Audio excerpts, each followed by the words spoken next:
Avanzamos con información cuando son las 9:10 de la mañana. Ya tenemos conexión y agradecemos a Juana Francis Bones. De parte de Mujeres de Asfalto, hay muchas personas conectadas, principalmente justo desde la ciudad de Esmeraldas, al pendiente de esta conversación. Nos hemos hecho esta pregunta y hemos hecho varias entrevistas, conversaciones. Continúa lo que sucede justamente en la ciudad de Esmeraldas, que es de preocupación a nivel nacional. ¿A quién está afectando esta violencia criminal? A pesar incluso del decreto de estado de excepción, ver tanquetas en las calles, la militarización, muchas veces de espacios, de sectores empobrecidos que no logran detener justamente lo que asistíamos lamentablemente ayer en la ciudad de Esmeraldas. Buenos días, Juanita, te saluda Verónica Calopiña y Jorge Cano aquí en Guambre. ¿Qué tal? Buenos días. Desgraciadamente sí, la situación que nos encontramos ahora en Esmeraldas es una situación bastante crítica con relación además a toda la ola de violencia, pero también eh, hay que poner sobre la mesa que Esmeraldas ha heredado una maleta de problemas de precarización hace mucho rato, ¿no? No es una cuestión, lo que estamos viendo y viviendo en estos momentos es el resultado de una agenda institucional de ausencia, además de ausencias de inversión pública, de ausencia de políticas direccionadas y efectivamente pensadas para la provincia de Esmeraldas en las condiciones de lo que implica ser un territorio fronterizo, un territorio etnográficamente con poblaciones que históricamente han sido excluidas, ¿no? Que hemos sido excluidas, ¿no? Pensando desde lo urbano y lo rural como ciudad y como territorio. El día de ayer, como decíamos, asistíamos a una tragedia de pronto sin precedentes en Ecuador por el nivel de violencia que habíamos visto y en la propia Esmeraldas. Pero ahí un poco la pregunta era saber quiénes fueron las personas víctimas, por qué, por ejemplo, la violencia tuvo que recaer justamente sobre ellas, las personas de pronto más vulnerables. Mira, es que el desborde de violencia que se encuentra ahora en Esmeraldas es muy crítico, ¿no? Pero eh, desgraciadamente, en esta guerra que se ha generado por la ausencia de la institucionalidad, del Estado y de la gobernabilidad, los que estamos en la mitad somos la ciudadanía común.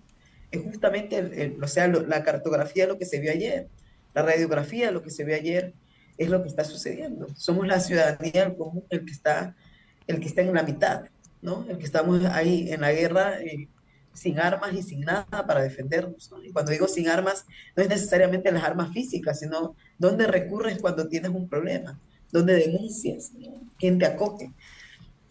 Desgraciadamente, esas ausencias tienen a Esmeraldas así, ¿no? Estamos en esa situación. El día de ayer lo que sucedió, primero que no hay que tomarlo como un hecho aislado de lo que está pasando desde hace meses, ¿no? Y es el segundo ataque que tiene estas características en el país, ¿no? El primero fue en el Guasmo, no sé si lo recuerdan, Uh el -huh. año pasado. Lo otro es que no es coincidencia que pasara en las condiciones que pasó, ¿no? También es una provocación al Estado. Y lo otro es que hay que tener sobre la mesa que el Esmeraldas no se encuentra, además, ninguna parte del país se encuentra preparada para lo que estamos viviendo. Y no es accidental eso, sino que es justamente el reflejo de que esta ola de violencia nos va a continuar sorprendiendo en parte, nos va a continuar doliendo porque obviamente son duelos comunes, comunitarios. Las muertes son los vecinos, el señor que te vendía el pescado, el niño que ayudaba a sacarte las compras del puerto pesquero.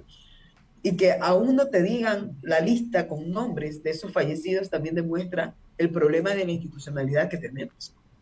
Justamente de lo que tú has visto y de lo que han dado seguimiento desde las organizaciones de base, ¿cuánto ha funcionado la política, por ejemplo, de decretos de estado de excepción? Ya lo nombrábamos, porque esa ha sido como la respuesta inmediata. Ya avisoramos, por ejemplo, una siguiente cadena nacional del presidente Lazo, que va a tener mano dura, va a establecer un nuevo estado de excepción, va a militarizar diferentes sectores de la ciudad de Esmeraldas. ¿Ha funcionado esto en realidad?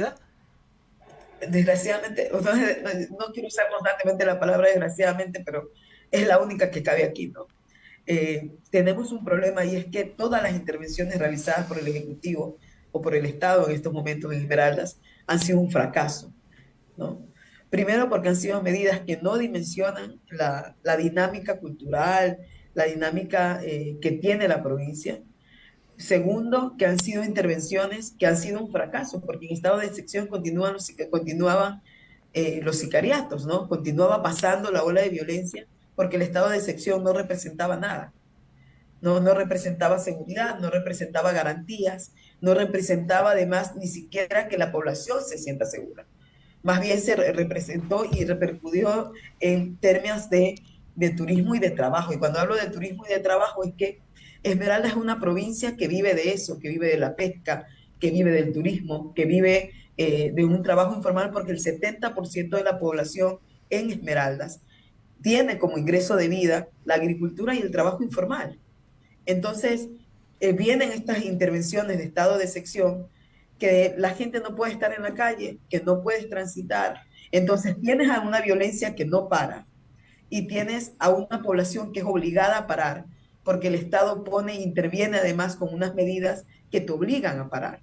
No te genera condiciones para que te desarrolles, genera condiciones para que exista un retroceso y además no hubo transparencia de esas medidas. Esmeraldas hace rato necesita que se establezca una mesa ciudadana para trabajar temas de seguridad y no solamente desde el tema armamentista, ¿no? Que nos han hecho creer que lo que se necesita, no, que se necesitan más armas de fuego para resolver el tema de violencia. Esmeraldas, no, Esmeraldas necesita una mesa integral de seguridad. Se viene el ingreso a clases en la región costa y Esmeraldas se está preguntando si vamos a mandar a nuestros hijos, si van a mandar a sus hijos, si van a mandar a sus familiares a clases o no. Se lo está pensando porque no hay garantías ni siquiera para acceder al derecho a la educación, ni siquiera para acceder al derecho de salud. Entonces, cuando hablamos de seguridad, en Esmeraldas sí se tiene que hablar, bueno, en el país se debería hablar de la seguridad, apuntando además a reconocer unas necesidades de deuda social y una agenda de seguridad que tiene que ver con cómo se sostiene la vida y qué garantizan una vida segura para la gente que habita Esmeraldas. Nada más quiero regresar justamente porque no es un tema que se dé en este momento. Regreso a 2018, enero de 2018, cuando se daba una explosión en el comando policial de Esmeraldas que dejó en ese momento no dejó víctimas mortales, pero hay un fuego cruzado entre el gobierno nacional y el crimen organizado, y en la mitad está la ciudadanía, que ya tú lo has dicho. ¿Cómo salir justamente de estas acciones? Ya lo conversábamos con otros analistas políticos, si bien no va a tomar resultado, por ejemplo, solo la salida del presidente de la República con el juicio político, pero ya son acciones concretas ante la ausencia de administración del Estado. Para ustedes, desde la población en Esmeraldas, ¿cuáles serían como las posibles salidas que se daría para enrumbar nuevamente hacia un tema de solventar la vida en Esmeraldas? Lo primero es recuperar el espacio que vincula la institucionalidad con la ciudadanía, que no lo hay. Segundo, es devolverle a Esmeraldas institucionalidad. Esmeraldas no las tiene.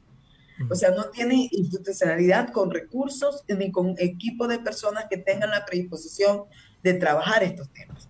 Han politizado el tema de Esmeraldas desde partidos, ¿no? Desde los partidos. Y desgraciadamente eso también ha sido un problema, porque esto no es una lucha de egos, de qué autoridad sale más en una entrevista. Desgraciadamente Esmeraldas no ha tenido esa mesa de intervención, no ha tenido la ejecución de una mesa ciudadana, ha tenido muchas promesas de la institucionalidad, pero no ha tenido una mesa de trabajo con los barrios, con las comunidades.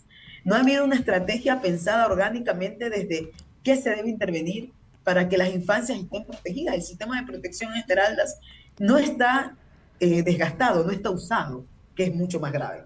Y no está usado porque no cuenta ni con los recursos económicos ni con los equipos técnicos para resolver.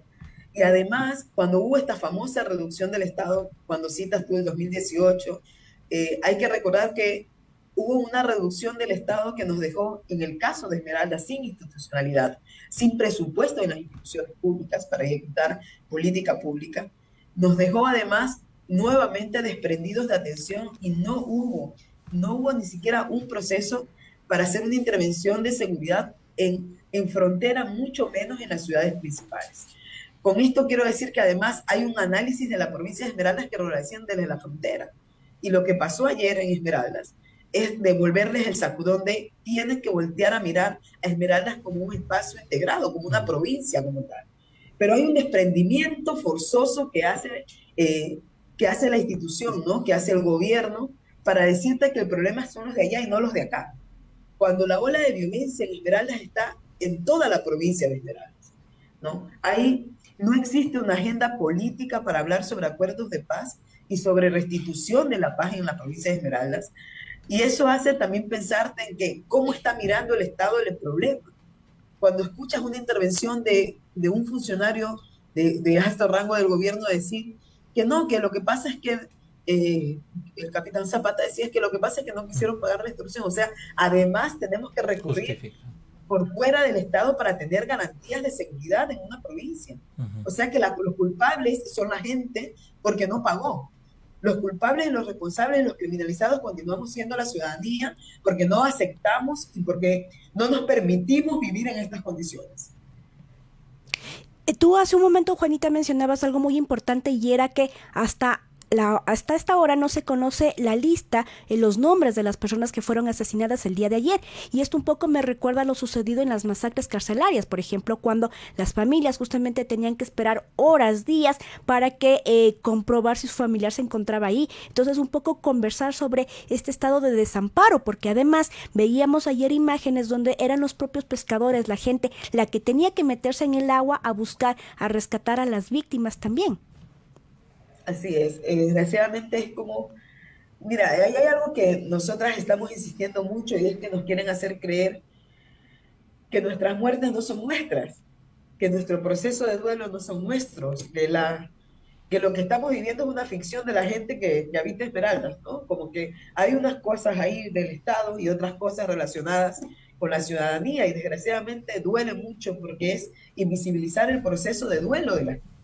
Es como hacernos borrar todo esto, que es una memoria de dolor dura que se está viviendo, pero es como borrarla, ¿no? Es como desprenderla y como quitárnosla, pero además un territorio negro como el nuestro, donde tenemos procesos de duelos específicos y que lo pretendan como borrar, como dejar la muerte sin nombre, es también una política de muerte direccionada hacia el territorio, ¿no? Es como que si fuéramos seres indignos, ¿no? Y eso también preocupa. Cuando la institucionalidad te voltea a mirar desde esa postura, es reconocer que no van a hacer absolutamente nada. Es ubicarnos en una realidad cruel, ¿no? No hay institucionalidad que quiera, además, hacer algo por Esmeraldas. En la provincia de Esmeraldas se han establecido actores o actorías políticas que son corresponsables de lo que está sucediendo. Hablemos, por ejemplo, de la gobernación, hablemos de las autoridades locales, incluso de justicia, para que no continúe esta impunidad. Y tú hablabas de la reinstitucionalización. No solo bastará con cambiar de nombre de una persona a otra, porque claro, dirán, bueno, el gobernador tal sale, ingresa otro gobernador, ver más allá de estas acciones políticas, ¿qué sería necesario que establezca justamente el gobierno nacional? Mira, ahí Jorge voy a tomar tus palabras porque no es, creo que este sería el peor momento para empezar a cambiar funcionarios, pero sí es el momento para tener personas que desarrollen estrategias pensadas en solucionar el problema. No, desgraciadamente hay una suerte aquí, ¿no? La gente cree que es llegar al cargo público y empezar a improvisar y empezar a poner parches sobre heridas que se están desangrando y desangrando, ¿no? No se voltea a mirar una estrategia integral desde las instituciones porque no lo están pensando así. Lo otro es que desgraciadamente como este sistema de violencia es tan cruel, te hacen pensar que lo que tienes que defender es el cargo público y no defender como lo que se necesita para la comunidad, ¿no? Y desgraciadamente este gobierno se ha dedicado a improvisar constantemente sobre la violencia, ¿no? Y cuando te digo que se ha intentado, que lo que está volteándose es a improvisar, es por qué no sesionan en Esmeraldas, por qué no bajan. O sea, y perdón, puse la palabra bajar, perdón Esmeraldas que usa esta palabra de bajar, pero ¿por qué no sesionan en Esmeraldas? ¿Por qué no está todo el Ejecutivo desconcentrado con sus ministros, pensando y además viendo cuáles son las deudas que dejaron desde el año pasado, ¿no? ni siquiera lo voy a asumir desde hace 2 años atrás. ¿Qué han dejado además pendiente desde reconstrucciones, desde intervención escolar, desde inversión en salud? ¿Y por qué no ha habido tampoco la transparencia en esos estados de excepción de cómo se movilizaron las plantas? Porque una de las cosas que pasó en los estados de excepción es que se movilizaron recursos para garantizar seguridad. Pero si el estado de excepción no funcionó, ¿hacia dónde movieron esas plantas y dónde se fueron esas inversiones? Y las instituciones que están en estos momentos en Esmeraldas tampoco han hecho un esfuerzo por informar a la ciudadanía de cuál ha sido lo que se ha invertido, en dónde y cómo. Entonces, desgraciadamente nos encontramos con un Estado que no está volteando a mirar, que además tiene y ya lleva, oye, no es posible continuar varios meses con estas crisis de seguridad tan altas, con estas muertes violentas. En lo que va del año llevamos 114 muertes violentas en Esmeraldas. Y lo justifican diciendo, no, es que son temas delincuenciales, narcotráfico, extorsión y etcétera. Pero no se puede justificar eso cuando había adolescentes de 14, niños de 7 años entre esas muertes. Mujeres que estaban dentro de sus hogares. Secuestros que además, o sea, hay que hablar también de esto porque es presentar este problema con estos datos, es como naturalizar lo que ha pasado y además alimentar ese discurso de se están matando entre ellos, cuando es la ciudadanía entera en general que estamos en medio y que además sentimos y vivimos estas afectaciones y el despojo además de nuestras comunidades. Juanita, la semana pasada el presidente Guillermo Lasso presentaba esta idea de, digamos, de la tenencia y el porte de armas, y ahí preguntarle cómo desde la provincia de Esmeraldas se toma esta medida en medio justamente de todo lo que lamentablemente se está viviendo. Mira, lo principal fue haberlo rechazado, porque ¿cómo va a pensar? Primero que el libre porte y tenencia de armas abre la puerta primero para criminalizar justamente los cuerpos empobrecidos, los cuerpos negros, los cuerpos de pueblos y nacionalidades. En comunidades como Esmeraldas, en estos momentos, que decir que vas a legalizar un libre porte de armas es no dimensionar, ¿no? A mí me preocupa pensar que un niño tenga mayor acceso a un arma que a un plato de comida y a un libro para estudiar. Es no dimensionar además que la crisis de violencia y la precarización ha llegado a tal punto en que nuevamente las familias se preguntan a quién mandar a estudiar dentro de una casa. Pero tú empiezas a sacar como política de solución al problema de seguridad que el libre porte de armas por decreto, cuando ni siquiera has mandado los recursos necesarios para reparar las escuelas, para que el sistema de protección de derechos en la provincia de Esmeralda funcione, cuando no han dado ni siquiera, porque inauguraron además un centro Violeta, pero no lo inauguraron con todo el personal técnico necesario para acompañar, ni siquiera para garantizar un poco de la seguridad de lo que se necesita para hablar además, ¿no? Desde los medios de comunicación. Porque también nos preguntamos, ¿por qué creen ustedes que algunos medios de comunicación en Esmeraldas no están contando lo que está pasando? Porque no hay condiciones de seguridad tampoco para los medios de comunicación y quienes hacen comunicación en Esmeraldas. Entonces, es como el todo, o no sé si ese imaginario o esa ficción de país que tienen en estos momentos el gobierno les hace pensar que sí hay formas, ¿no? para generar esos vínculos ahora.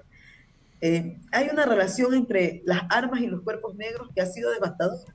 No hay lugar en el mundo que te pueda decir que se solucionó un conflicto de estos tipos armando a la ciudadanía.